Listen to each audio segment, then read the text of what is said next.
In this video, I'll be teaching you how to get a lateral bend circle into a spin, just like you probably have seen reining horses do. It's really exciting to watch a reining horse do sliding stops and spins. And even though we wouldn't want our barrel horses as broke as a reining horse because it's a total different feel, they have a lower headset. They're usually more behind the vertical than a barrel horse, and they also have probably more woe than we'd want. We want more fluid motions, but all reining horses are taught a spin with lateral bend circles, and it just creates a more correct and fluid motion. Now you're going to see two different style horses here, and this is the rider's first attempt at doing these, so I think she did quite well.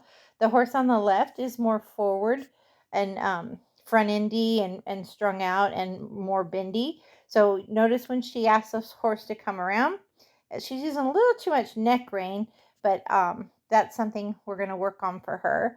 But it should be, as you're walking your big circle, I'll do the first one again, as you're walking your 5-foot circle, so have it be the size of going around a barrel, you should have inside hand with nose in, shoulder out, more lateral bend. And then that was good right there. As she comes into the spin, the pivot foot should be under. The horse should be slowing down and putting weight on the hindquarters.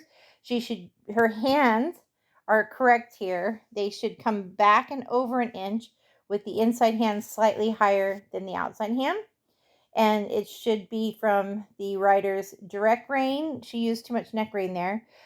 From her inside left hip and her outside right leg. And the horse's front foot should cross over. So right front should cross over the left front, and the pivot foot needs to set underneath. So the pivot sits under there, and the right front foot should cross over the left. And now she's going to walk out of that circle. And again, it's something that she'll continue to work on. For this horse, it's going to teach collection. And again, a little more lateral bend, nose in, shoulder and ribs out. And then right here, she should tuck her pelvic bone, which she has done. Tuck her pelvic bone for rate, and then the horse should come across. So a little more direct rein, then neck rein. She's wanting to do too much with her outside rein, and that will drop the shoulder. So we want to go inside rein to pick up the shoulder, and then inside hip, so she'll know which way the leg should cross over, which direction you're going, and then outside leg. And you can even cluck or smooch to get a little bit more crossover. So that's a good start though. And then when we look at this horse, he's a more stiff and sticky rollbacky horse, and he uses butt a lot. So the first one is my favorite, and we had him do it from a jog because he's a little bit more laid back and really gets a little sticky. So she sits down, and you'll see the horse uses pivot foot, and the left front's crossing over the right front. So that one was really nice. And then she'll trot again. But in this one, we stopped a little too much, which was what I asked her. I think I told her to stop, but I wanted her more to go right into the crossover, and then he got a little stuck. See how the front end got heavy?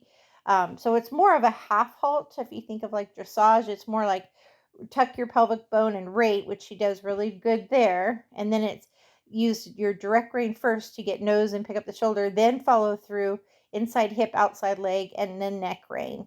And again, the hands should be back and over an inch with the inside hand slightly higher than the outside hand, and then come around. And it's mainly seat and leg. The hand should be your lightest cue.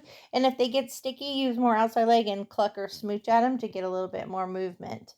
So, but this is a really nice example. And how it will benefit the barrel horse is it teaches them to use their hindquarters more. It teaches them to be lighter on their front end, and also the rate. So for her first attempt, I think she did them both very well. And again, one on the left, we're doing at a walk, and the other at a jog. You can do either speed. The idea is lateral bend though. It should be get nose first, and then neck rein with your outside leg and inside hip.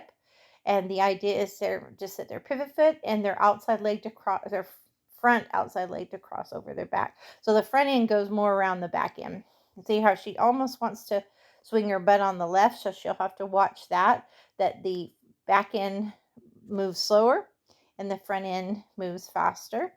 And the weight is on the hindquarters as they come around. So a rollback, they really would put all their weight on their butt and come around.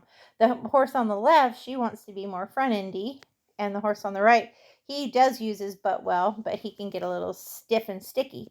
So there's something she's got to feel, and this is going to make her even a better horsewoman than she already is by learning how to feel what she needs to feel, hoof placement, body control with two different style horses. So again, I'll do it one more time in slow motion and discuss what you're watching here. She should be sitting in a neutral position while she's doing her circle. Definitely have a little eye or nose to the inside. And as you get to where you want to start your spin, tuck your pelvic bone under more to give them a clear rate cue. And you just before they would stop is when you start asking for the crossover, and the outside leg should cross over and the pivot foot should set. So the front outside leg, and her hands look good on this side with the inside hand slightly higher than the outside hand. So that's the beginning of good form here on the left. And then on the right, again, good form because the pivot foot's under, and then the left, excuse me, the left front leg is starting to cross over. So sorry, when I talk for a living, I lose my voice sometimes. So again, it's get nose with direct rein, not too much neck rein, which see how on the right, she got a little better with follow the nose, but on the left, she's got a little too much neck rein. You don't want the nose to go out because then it drops the shoulder and they get stiff and sticky again. So it's definitely going to be follow their nose and then move away from your outside leg. So your seat and legs are doing the most of the work. Your excuse me, your hands and your hands and your voice can back it up. So, or get them to really move out that way as well. So, but overall, I think she did a great job for her first attempt. And this is just another tool for your toolbox to increase your horse's control. So again, it should be nose in, follow the nose. And then when you're doing your lateral bend circle, you've got nose in, shoulder and rib out. But when you go into a spin, that inside leg will come off your inside leg, and you'll be using your outside leg with your inside hip because you want a 360.